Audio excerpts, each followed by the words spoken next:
तो बच्चों इस वीडियो में डिस्कस करेंगे डीओई की तरफ से प्रोवाइड किए गए क्लास 9th के लिए मिशन मैथमेटिक्स असेसमेंट वर्कशीट को, जो कि 19 नवंबर 2024 डेट के लिए है। दोनों मीडियम में एक साथ।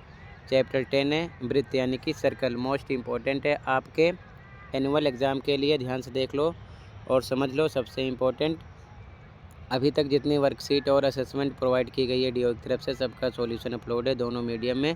कमेंट में प्लेलिस्ट की लिंक मिलेगी, देख लो। साथ में आप मिड टर्म पेपर भी तैयार कर सकते हो, दोनों शिफ्ट के सॉल्यूशन अपलोड हैं। और लास्ट ईयर का एनुअल पेपर भी तैयार कर सकते हो, दोनों शिफ्ट के अपलोड हैं। Question paper with solution all subject. तो कर लेना, सीधा आ जाओ क्वेश्चन पर। ओके,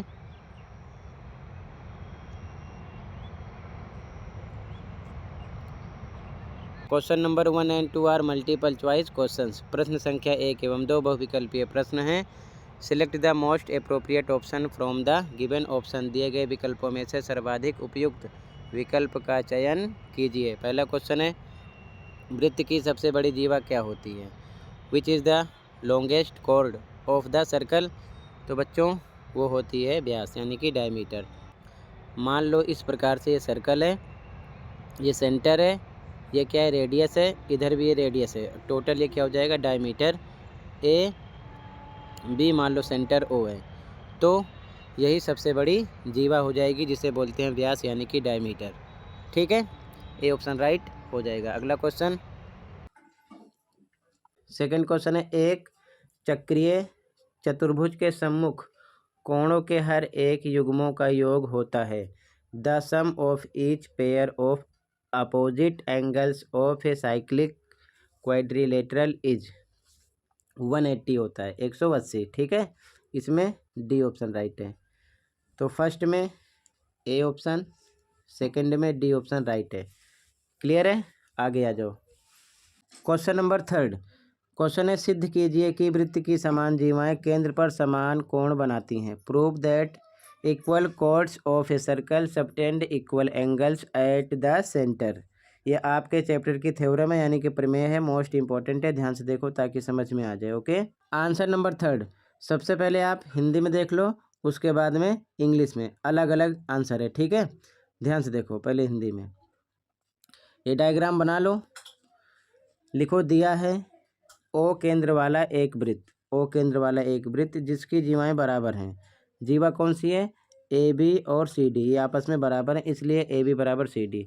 सिद्ध करना है कि केंद्र पर जो कोण बन रहा है वो बराबर होगा। कौन सा, ए ओ बी इक्वल होगा इस साइड वाले के, डी ओ सी के। यहाँ पर ये लिखा गया है प्रमाण। अब ध्यान से देखो, त्रिभुज ए ओ बी और त्रिभुज डी ओ सी में, डी ओ सी में, इन दोनों त्रिभुज में ध्यान से देखो, ए ओ ये इक्वल है ओ डी के, क्यों, त्रिज्याएं हैं। इसी प्रकार ओ बी इक्वल है ओ सी के, क्यों, त्रिज्याएं हैं, लिखा गया। और ए बी बराबर दिया है सी डी के, जीवाएं हैं, और ब्रैकेट में लिख दो दिया है। ठीक है, तो इसलिए दोनों त्रिभुज ए ओ बी सर्वांगसम होंगे।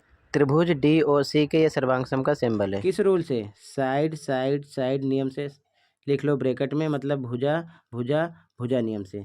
ये साइड इसके इक्वल है, ये वाली इसके, ये वाली इसके। ठीक है, और जब त्रिभुज सर्वांगसम है तो लिखोगे अतः एंगल ए ओ बी ये वाला इक्वल होगा डी ओ सी के। ठीक है, जो हमें प्रूव करना था। ठीक है, और ब्रैकेट में लिखो C P C T. Rule से ये होता क्या है, इधर मैंने लिख दिया समझने के लिए। इंग्लिश में मतलब है इसका corresponding parts of congruent triangle, Hindi में सर्वांगसम त्रिभुज के संगत भाग हैं। ठीक है, हिंदी में प्रूव हो गया। ठीक है, आगे देखो, इंग्लिश में सेम। ये तो क्वेश्चन ही है आपका, ये मत लिखना, आंसर यहाँ से स्टार्ट करना। ठीक है, given a circle with centre O, same diagram आप बना लेना।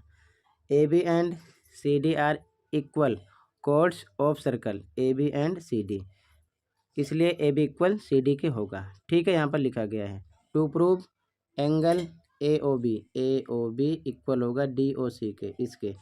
ठीक है, proof in triangle A O B and D O सी में देखो ध्यान से, A O equal O D के, रेडियस है। इसी प्रकार ध्यान से देखो, A B C D equal होगा, क्वेश्चन में गिवन है, वैसे भी कोड से, ठीक है। अब ओ सी ओ बी के इक्वल होगा, क्या है, रेडियस है, ठीक है। तो फिर दोनों ट्राइंगल आपस में क्या होंगे, कॉन्ग्रुएंट होंगे। यहाँ पर लिखा गया किस रूल से, एस एस एस रूल से, साइड साइड साइड से। Therefore angle A O B ये वाला इक्वल निकलेगा किसके, एंगल डी ओ सी के, C P C T rule से। लिख दो हेंस प्रूव्ड, हो चुका है, ठीक है, क्लियर है। और C P C T rule का मतलब मैंने ऊपर समझा दिया, ओके। तो ऐसे ही पूरा इंग्लिश में आंसर लिख लो, ठीक है। आंसर थर्ड कंप्लीट है। अगले क्वेश्चन पे आ जाओ। ये इंग्लिश में आंसर हो गया और ये हिंदी में थर्ड का, ठीक है। आगे देखो, अगला question number 4, prove that angles in the same segment of a circle are equal. सिद्ध कीजिए कि एक वृत्त के एक ही वृत्तखंड में बने कोण बराबर होते हैं। सॉल्यूशन देखो, इम्पोर्टेंट है। तो सबसे पहले सॉल्यूशन को हिंदी मीडियम में देखो, उसके बाद में इंग्लिश मीडियम में, क्योंकि मैंने अलग अलग लिखा है, ठीक है। तो पहले हिंदी में देखो। सबसे पहले डायग्राम बना लो। तो लिखोगे, दिया है ओ केंद्र वाला एक वृत्त, ओ केंद्र वाला एक वृत्त तथा जीवा पी क्यू, ये जीवा पी क्यू, ठीक है। फिर से सिद्ध करना है, क्या सिद्ध करना है, एंगल पी ए क्यू ये वाला एंगल इक्वल है एंगल पी बी क्यू के, इसके, ठीक है, लिख दिया गया। फिर से रचना करो, केंद्र ओ को पी और क्यू से मिलाओ, ओ को पी से क्यू से मिला दो, ठीक है। फिर से उपपत्ति, अब लिखोगे पी क्यू केंद्र ओ पर, पी क्यू केंद्र ओ पर कौन सा एंगल बना रहा है, एंगल पी ओ क्यू बनाता है, ठीक है। इसलिए ध्यान से देखो, एंगल पी ओ क्यू ये वाला एंगल, इस एंगल का नाम क्या है, पी ए क्यू का डबल होगा, तो लिखा गया। इसलिए angle P O Q equal to angle P A Q के, इक्वेशन 1 हो गया, ठीक है। इसी प्रकार फिर से एंगल पी ओ क्यू ये वाला लिखा गया, डबल होगा किसका, एंगल पी बी क्यू का, तो इसका नाम लिखा गया, ये इक्वेशन 2 हो गया, ये इक्वेशन 1 हो गया, ये इक्वेशन 2 हो गया, ठीक है। अब ध्यान से देखो, साइड में रीजन लिख दो।